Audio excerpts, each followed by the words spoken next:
ও মা কষা হয়ে গেছে, হ্যাঁ হয়ে গেছে। ডাল একটু।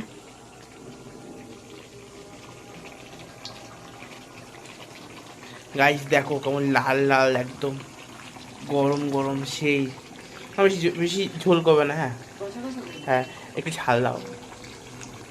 আর এখানে হচ্ছে গরম গরম ভাত। এটা এরকম ভাববে না, কারণ এটা এক্ষুনি সিটি উঠলো তাই জন্য এরকম অবস্থা। নাহলে আমাদের পেছনে যথেষ্ট পরিষ্কার, মানে যেহেতু দোকানে ইউজ হয় একটু ইয়ে আছে। মোটর কতবার পুড়েছে। আসলে আমাদের আমাদের রান্নাঘরটা তো অনেক গরিবের, তো ওই জন্যে যখন বড়লোক তো হবে, যখন মা করবে বড়লোক ওপরে, তখন ঠিক আছে মা। মা কোথাতে করবে, মা তুই করবি। এই যে এখন চিকেন খাবো, তখন এই সব কিছু বাদ দিয়ে দেবো। কেন? হ্যাঁ, তখন নতুন নতুন হবে, আর কষবে না।